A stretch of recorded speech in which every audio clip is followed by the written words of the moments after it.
तो आज का जो विषय वस्तु है वो क्या है? अंतर। क्या है? अंतर बताना। किसके बीच में अंतर बताना? पादप कोशिका यानी कि प्लांट सेल और जंतु कोशिका यानी कि एनिमल सेल। ये दोनों कोशिकाओं के बीच में क्या अंतर है? तो सबसे पहले हम लोग इसका जो परिभाषा है वो समझते हैं। पादप कोशिका किसे कहते हैं? पादप कोशिका उन कोशिकाओं को कहते हैं जो कहाँ पाए जाते हैं? पेड़ पौधों में पाए जाते हैं, है ना। प्लांट में जो सेल्स पाए जाते हैं उन्हें क्या कहा जाता है? प्लांट सेल यानी कि पादप कोशिका। और जंतु कोशिका मतलब वैसे कोशिकाएं जो जानवरों में पाए जाते हैं, ठीक है ना। एनिमल्स में जो सेल्स पाए जाते हैं उन्हें क्या कहते हैं? एनिमल सेल कहते हैं, ठीक है। अब इन दोनों के बीच में जो प्रमुख अंतर है, जो मेन डिफरेंसेस है, उसके बारे में हम लोग आज बात करेंगे, ठीक है ना। तो जो सबसे पहला जो अंतर जो इस चित्र को देखने से पता चलता है कि पादप कोशिका जो है वह क्या होता है? बड़ा होता है ना। किसके मुकाबले? जंतु कोशिका के मुकाबले। तो पहला अंतर क्या हुआ कि पादप कोशिका बड़ी होती है और जंतु कोशिका छोटी होती है।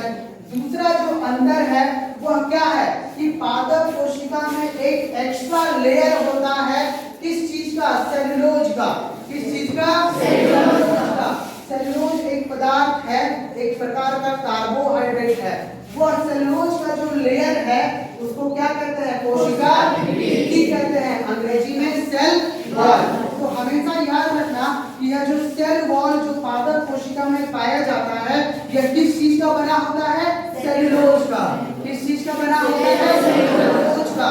और यही पादप भित्ति जो है इस सेल को क्या एक आकार देता है, एक मजबूती प्रदान करता है ना। लेकिन यह जो कोशिका भित्ति यानी कि जो सेल वॉल जो पादप कोशिका में पाया जाता है वह जंतु कोशिका में नहीं पाया जाता। तो यह दूसरा अंतर हो गया, है ना।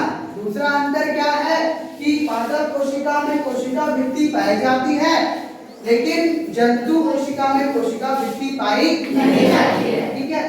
तीसरा जो अंतर है वह देखने से स्पष्ट हो रहा है। तीसरा अंतर क्या है? यह जो रसधानी यानी कि जो वैक्यूल है वह पादप कोशिका में कम है लेकिन बड़ा है, ठीक है। और जो जंतु कोशिका में ये जो रसधानी यानी कि वैक्यूल जो पाए जा रहे हैं वह छोटे छोटे हैं परंतु बहुत संख्या में है, बहुत संख्या में है, ठीक है। उसके बाद का जो अंतर है वह है लवक का। किसका है? लवक का। तो लवक जो है एक प्रकार का कोशिकांग होता है यानी कि सेल ऑर्गेनेल होता है। यह लवक सिर्फ पेड़ पौधों के कोशिकाओं में ही पाया जाता है। और यह जो लवक होता है ये कितने प्रकार के होते हैं? ये 3 प्रकार के होते हैं। हम बता दें तुम लोगों को कि लवक को अंग्रेजी में क्या कहते हैं? प्लास्टिड कहते हैं। और प्लास्टिड ये जो होते हैं यह 3 प्रकार के होते हैं। पहला क्लोरोप्लास्ट जिसको हरित लवक कहते हैं। दूसरा ल्यूकोप्लास्ट जिसे श्वेत लवक कहते हैं। और तीसरा क्या है? क्रोमोप्लास्ट जिसे रंगीन लवक कहा जाता है। तो यह जो क्लोरोप्लास्ट यानी कि जो हरित लवक होता है यह प्लांट के किस कोशिकाओं में, पौधों के किस कोशिकाओं में पाया जाएगा? वह कोशिका जो कहाँ पाए जाते हैं?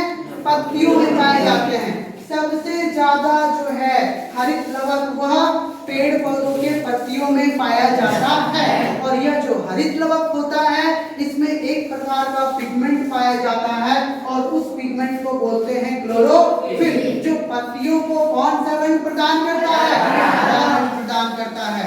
तो यह जो क्लोरोफिल पिगमेंट होता है वह हरित जो है सो लवक में पाया जाता है और हरित लवक जो है वह पत्तियों में पाया जाता है, ठीक है। तो वैसे तो लवक बहुत प्रकार, अब जैसे कि जो फूल हो गए, फल हो गए, वह क्या होते हैं? थोड़े रंगीन होते हैं ना, लाल पीला, या फूल तो देखे होंगे ये सब रंगों का।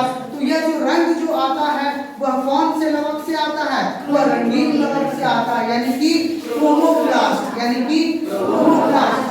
और बाकी जो अनाज वगैरह जो हम लोग खाते हैं या जो कंद खाते हैं तो कंद में क्या होता है? जब हम कंद को काटते हैं तो हम लोग को सफेद, है ना, उत्तर मिलता है ना।